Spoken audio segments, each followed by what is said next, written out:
नमस्कार साथियों, राधे राधे। मैं नंदिनी प्रिय संस्कृतम में आप सभी बंधुजनों का स्वागत करती हूँ। तो चलिए एक बार फिर हम अपनी प्रश्नोत्तरी कक्षा में अपनी प्रश्नोत्तरी को शुरू करते हैं। बहुत विलंब न करते हुए हम 131 नंबर की प्रश्नोत्तरी को देखते हैं।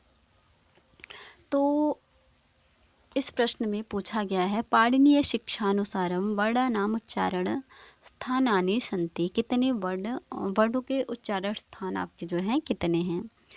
तो पाणिनीय शिक्षा में वर्णों के उच्चारण स्थान के विषय में चर्चा मिलती है कि अष्टौ स्थानानि वर्णानामुरः कंठः शिरस्तथा जिह्वामूलं च दन्ताश्च नासिकोष्ठौ च तालु च। अर्थात वर्णों के 8 उच्चारण स्थान हैं। कौन से? उरह, कंठ, सिर, जिह्वामूल, दंत, नासिका, नासिका, ओष्ठ, तालु। और चारायणी कक्षा में 19 दिए गए हैं।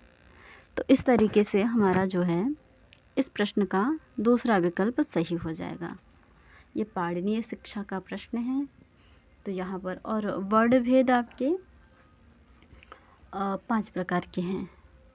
कौन कौन से? स्वर, काल, स्थान, अभ्यंतर प्रयत्न और बाह्य प्रयत्न के भेद से। इस तरीके से हमारा इस प्रश्न का जो है दूसरा विकल्प सही होगा। अब हम अगले प्रश्न की ओर बढ़ते हैं। अगला प्रश्न हमारा है, सायणाचार्यात् पूर्वम ऐतरेय ब्राह्मणस्य भाष्यकारौ स्तः। आचार्य सायण जो है उनसे पूर्व ऐतरेय ब्राह्मण के भाष्यकार कौन कौन है? इनमें से 2 कौन कौन से हैं? तो सबसे पहले हम देखते हैं कि ऋग्वेद के ऐतरेय ब्राह्मण पर सायण से पूर्ववर्ती 2 भाष्यकार कौन हैं और उनके कौन भाष्य मिलते, मतलब क्या क्या भाष्य मिलते हैं। तो सायणाचार्य जी का समय जो है वो 14वीं शताब्दी है और इन्होंने गोपथ ब्राह्मण को छोड़कर बाकी सभी ब्राह्मणों पर अपना भाष्य किया है। और इनसे पहले 2 आचार्य होते हैं, षडगुरु शिष्य और गोविंद स्वामी जी। षडगुरु शिष्य जी ने 12वीं शताब्दी में ऐतरेय ब्राह्मण पर भाष्य लिखा। उसके बाद गोविंद स्वामी जी जो हैं उन्होंने 13वीं शताब्दी में अपना ऋग्वेद के ऐतरेय ब्राह्मण पर भाष्य लिखा। तो यहाँ पर हमारे जो सही विकल्प हैं बी और सी, दूसरा विकल्प हमारा सही हो जाएगा। और ये हमारे जो काथक्य, इनके विषय में हमें कोई जानकारी नहीं मिली। और मधुसूदन जी जो हैं, ये आचार्य मधुसूदन सरस्वती जी, ये वेदांत सार से संबंधित हैं और इनके जो ये हैं अप्पय दीक्षित के परवर्ती हैं। और सिद्धांत बिंदु की भूमिका में श्री कृष्ण पंत ने उनका समय 17वीं शताब्दी का पूर्वार्ध माना है। उनके बनाए हुए 10 ग्रंथ उपलब्ध होते हैं, सिद्धांत बिंदु, वेदांत कल्पलतिका, अद्वैत सिद्धि, अद्वैत रत्न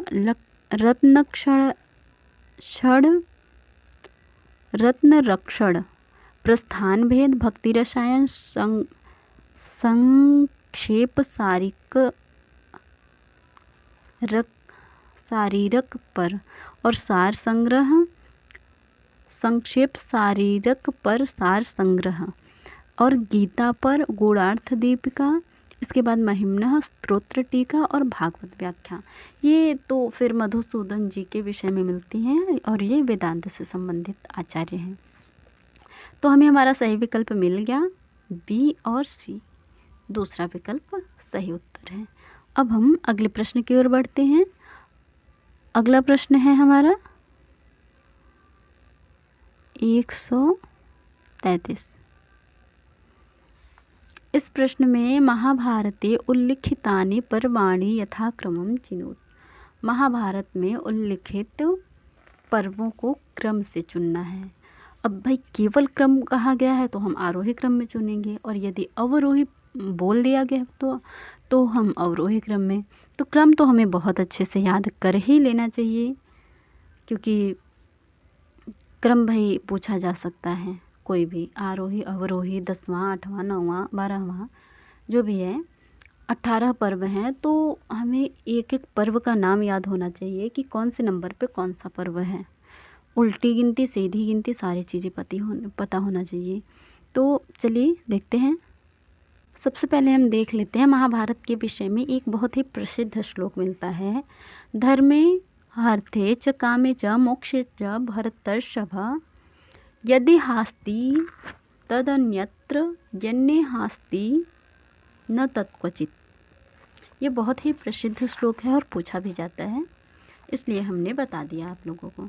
और महाभारत के पर्वों के विषय में कहें तो उसमें 18 महाभारत में 18 पर्व हैं और वो कुछ इस प्रकार से है क्रम से। पहला है आदि पर्व, दूसरा है सभा पर्व, तीसरा है वन पर्व, चौथा है विराट पर्व, पांचवा उद्योग पर्व, छठा भीष्म पर्व, सातवां द्रोण पर्व, आठवां कर्ण पर्व, नौवां शल्य पर्व, 10वां सौप्तिक पर्व, 11वां स्त्री पर्व, 12वां शांति पर्व और 13वां अनुशासन पर्व, 14वां अश्वमेध पर्व, 15वां आश्रमवासी पर्व, 16वां मौसल पर्व, 17 महाप्रस्थानिक पर्व और 18 स्वर्गारोहण पर्व। तो इस तरीके से हमारे 18 पर्व हैं। भाई यदि आपके 18 पर्व के अंतर्गत की घटनाओं के विषय में जानना है तो आप लोग बोलिएगा, हम उसको भी बता देंगे, लेकिन अभी यहाँ पर बताएंगे तो बहुत लंबा हो जाएगा। तो इतनी बातें बता के हम आगे बढ़ते हैं और देख लेते हैं थोड़ा सा महाभारत के विषय में। महाभारत का मंगलाचरण है नारायणं नमस्कृत्य नरं चैव नरोत्तमं देवीं सरस्वतीं चैव ततो जयमुदीरयेत्। और इसके रचयिता वेद व्यास जी हैं। रचनाकाल 600 से 500 ईसा पूर्व है। रीति पांचाली, मुख्य छंद अनुष्टुप। इस तरीके से चीज़ें हैं। अब हम अगले प्रश्न की ओर बढ़ते हैं। अगला प्रश्न है हमारा, अच्छा हाँ, इसका सही क्रम तो हमने लगाया ही नहीं। तो यहाँ पे सबसे पहले हमारा सी विकल्प, सी सभा पर्व, आदि पर्व सभा पर्व। दूसरे नंबर पे सभा पर्व है और हमारे प्रश्न में आदि पर्व दिया नहीं गया है। इस तरीके से एक ही विकल्प से हमें हमारा सही उत्तर मिल जाता है। सी डी, सभा पर्व, वन पर्व और विराट पर्व और द्रोण पर्व। आपका दूसरा पर्व, तीसरा पर्व, चौथा पर्व और द्रोण पर्व आपका कौन सा है? 7वां पर्व। चौथा विकल्प आपका सही उत्तर है। अगला प्रश्न है आपका, अगला प्रश्न हाँ, वैशेषिक दर्शनानुसारम अधस्तनेषु समुचित सिद्धांतौ स्तः। तो इसमें आपका परमाणवः पृथ्वी तेज वाप्याकाशीयाः, ये आपका जो है वो गलत है। तो ये वैशेषिक दर्शन के अनुसार ये गलत है। तो ये जिस विकल्प में है वो गलत हो जाएगा हमारा। उसके बाद परमाणु जगतः उपादानम, परमाणु जगत का उपादान है, ये आपका वैशेषिक के अनुसार सही है। तो बी जिस में है भाई वो तो सही हो जाएगा। तो बी तो दोनों में है अभी।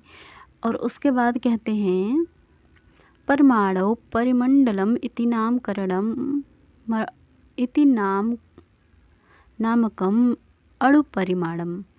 तो ये भी आपका वैशेषिक दर्शन के अनुसार सही है। तो बी और सी, तो हमारा दूसरा विकल्प सही हो जाएगा यहाँ पर। इस प्रश्न का दूसरा विकल्प सही है। अब हम अगले प्रश्न की ओर बढ़ते हैं। 135 नंबर प्रश्न। नाट्यशास्त्रानुसारं चतुर्विधं च विज्ञेयम् आतोद्यम लक्षणान्वितम् इत्यत्र आतोद्यम इति पदेन सूच्यते। तो नाट्यशास्त्र से प्रश्न है, चलिए देखते हैं। तो यहाँ पर आतोद्यम के विषय में पूछा गया है और आतोद्यम आपके 4 प्रकार के हैं। तत्, अवनद्ध, घन, सुशीर। तो यहाँ पर यहाँ पर ये आतोद्य आपके वाद्य वृंद के अंतर्गत आएंगे। तो इस प्रश्न का सही विकल्प हमारा दूसरा हो जाएगा 135 नंबर का। ये वाद्य वृंद के अंतर्गत आते हैं। इसमें आपके तत् आ जाएंगे, अवनद्द आ जाएंगे, घन एवं सुशिर इत्यादि। ये कुछ वाद्य वृंद हैं, तो ये सारे आपके आ जाएंगे। और मंडप वृंद, स्वर समूह, गान वृंद, ये सारे चीज़ें आपके आतोद्य के अंतर्गत नहीं आएंगे। तो इसलिए हमारा इस प्रश्न का दूसरा विकल्प जो है वो सही उत्तर हो जाएगा। अगला प्रश्न है, अनेकार्थ संग्रहस्य रचयिता अस्ति। अनेकार्थ संग्रह के रचयिता कौन है? 136 नंबर प्रश्न। तो आपके आचार्य हेमचंद्र सूरी जी जो हैं उनके विषय में चर्चा मिलती है। अनेकार्थ संग्रह आचार्य हेमचंद्र सूरी जी की रचना है। सबसे पहले तो आप ये जान लीजिए। इनका समय जो है 12वीं शताब्दी है और ये महापंडित थे और कालिकाल सर्वज्ञ भी कहे जाते हैं। ये जैन दर्शन से संबंधित भी थे। और इनके विषय में थोड़ा देखें तो आचार्य हेमचंद्र का जन्म गुजरात में अहमदाबाद में हुआ था, धुंधुका नगर में। और इसके बाद इनके पिताजी का नाम चाचिंग और माताजी का नाम पाहिड़ी देवी था। और इनके बाल्यकाल में इनका नाम चांग देव था और गुरु का नाम चंद्रदेव सूरी था। तो और ये श्वेतांबर संप्रदाय के अंतर्गत वज्र शाखा के आचार्य थे। इनकी रचनाओं के विषय में देखें तो सिद्धिम शब्दानुशासन, सिद्धिम लिंगानुशासन, शब्दानुशासन, धातुपारायण और जैन न्याय के विषय में इन्होंने प्रमाण मीमांसा और अनेकार्थ संग्रह भी इन्होंने लिखा है। और इनके कोश ग्रंथ है देशी नाममाला और इन्होंने 4 कोशों की अन्य और रचना की है। अभिधान चिंतामणि माला, अनेकार्थ संग्रह, निघंटु शेष, देशी नाममाला और इनके द्वारा रचित काव्यानुशासन भी इनका संग्रह ग्रंथ है। तो अनेकार्थ संग्रह आपका जो है हेमचंद्र सूरी जी की रचना है, जो बहुत प्रसिद्ध भी है। बहुत प्रसिद्ध तो इनके 4 हैं, सिद्धिम शब्दानुशासन, सिद्धिम लिंगानुशासन, धातुपारायण, शब्दानुशासन।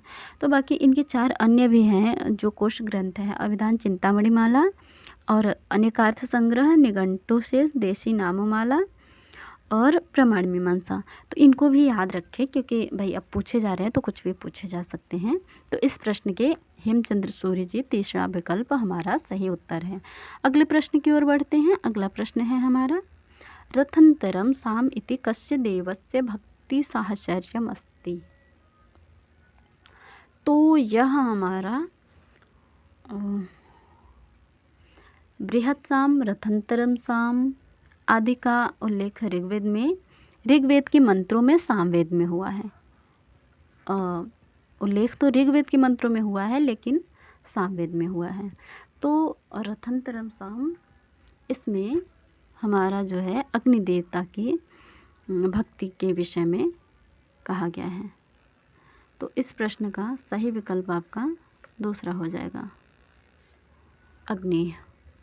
अब हम अगले प्रश्न की ओर बढ़ते हैं। अगला प्रश्न है हमारा 138 नंबर, सूक्ष्म संज्ञा कस्य भवति। सूक्ष्म संज्ञा कस्य भवति। तो भाई सूक्ष्म संज्ञा किसकी होती है?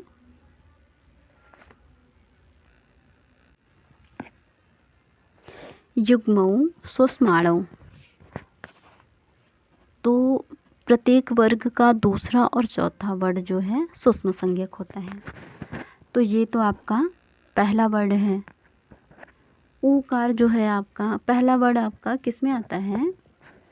सूक्ष्म में तो नहीं आता है। प्रत्येक वर्ग का पहला वर्ण आपका अघोष के अंतर्गत आता है। अघोष में आपके 17 कुल वर्ण हैं, तो अघोष के अंतर्गत आता है टकार।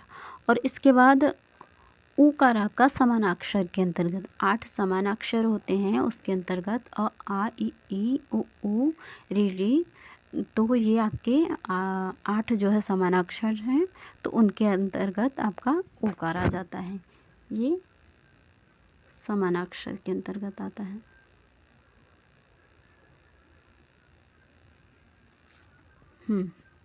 और टकार आपका अघोष के अंतर्गत आता है।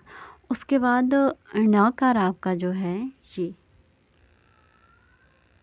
रक्त संज्ञक है।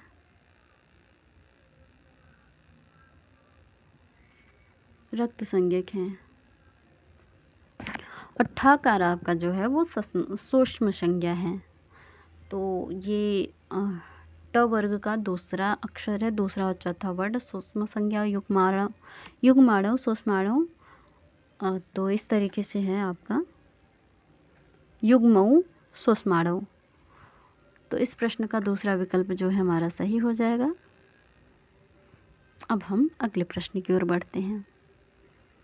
अगला प्रश्न है हमारा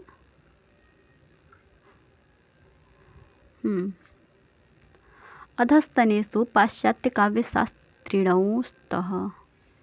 हमारे पाठ्यक्रम में 3 पाश्चात्य काव्य शास्त्रियों का उल्लेख है, अरस्तु, लोनजाइनस और क्रोंचे।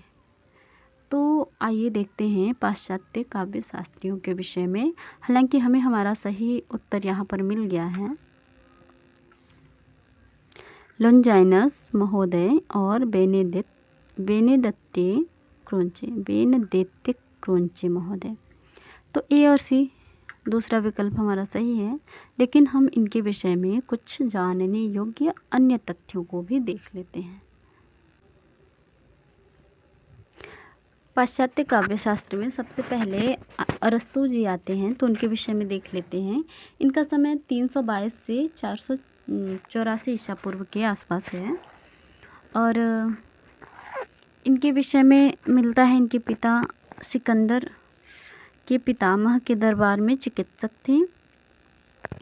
और अरस्तु अरिस्तोतिलेस के सहपाठी हिरमियास के यहाँ जो है शासक थे एशिया माइनर के। और अरस्तु के काव्य शास्त्र का यूनानी नाम पेरीपोएतिकेस है, और पेरीपोएतिकेस का अंग्रेजी रूपांतरण आन पोएटिक्स है। और इसके बाद टेखनेस रितोरिकेस भाषा शास्त्र के रचनाकार अरस्तु जी हैं, और पेरीपोएतिकेस काव्य शास्त्र के रचनाकार भी अरस्तु जी ही है। अरस्तु जी की पत्नी का नाम था वेथियास। अनुकरण एवं विरेचन सिद्धांत के प्रवर्तक थे अरस्तु। और इनके विषय में क्या मिलता है, इन्होंने अपने काव्य शास्त्र में मुख्यतः काव्य रूप का विवेचन किया है, दुखांतक अथवा त्रास्तिका।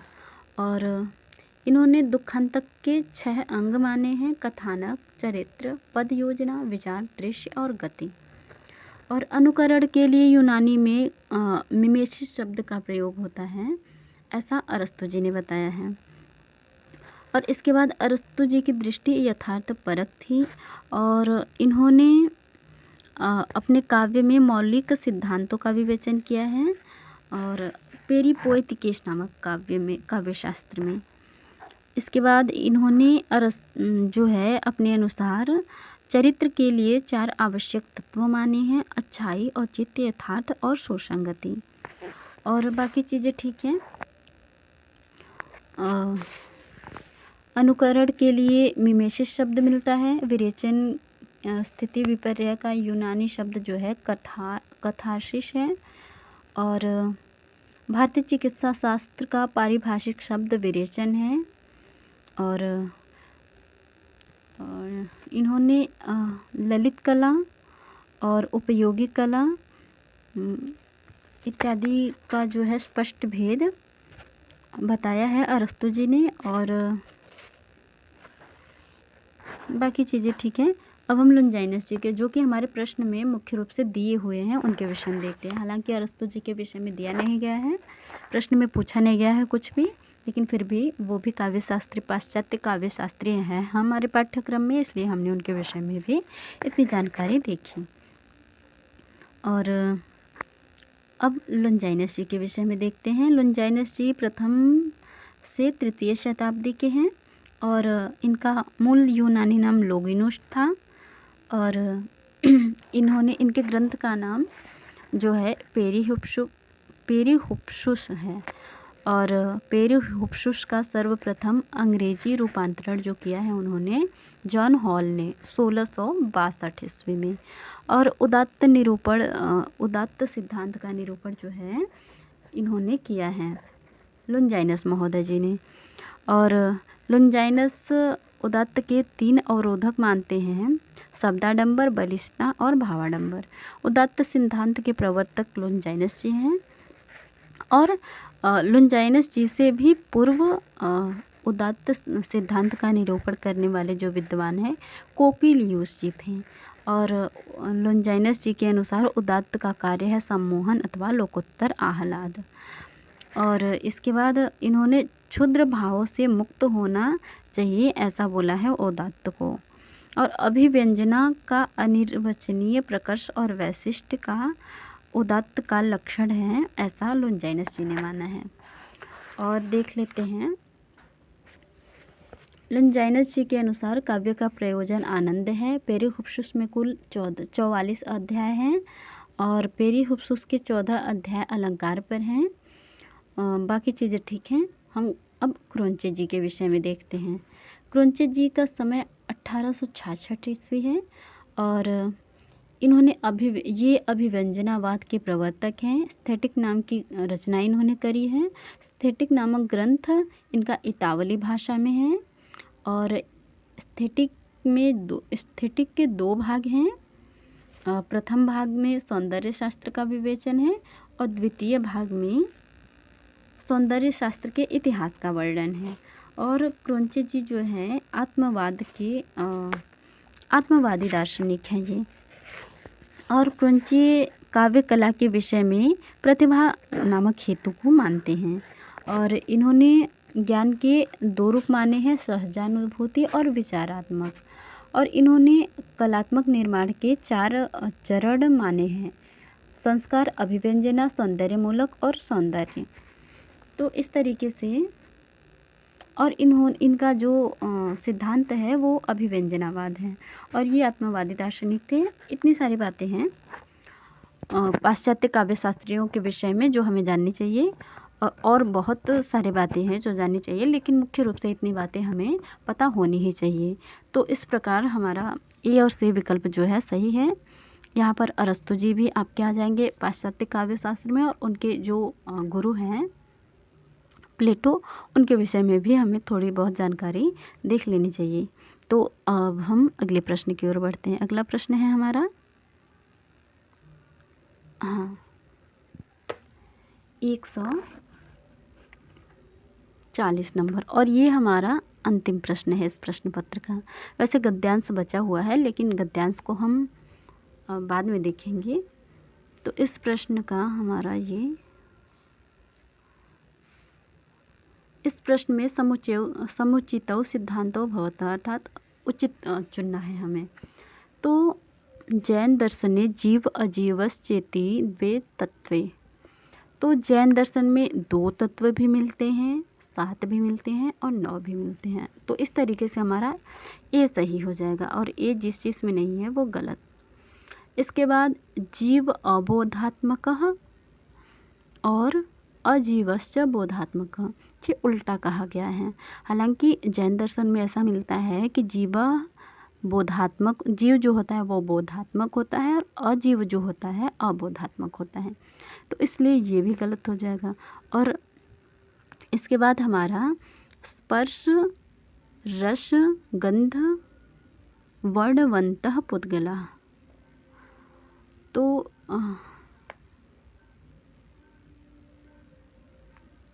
अभी तक हमारा ए गलत हुआ है, ए सही हुआ है, बी गलत हुआ है। अभी हमें तो जो है इसके विषय में मिलता है कि स्पर्श, रस, गंध और वर्ण ये हमारे पुद्गल के 4 भेद हैं और ये बिल्कुल सही भी हैं।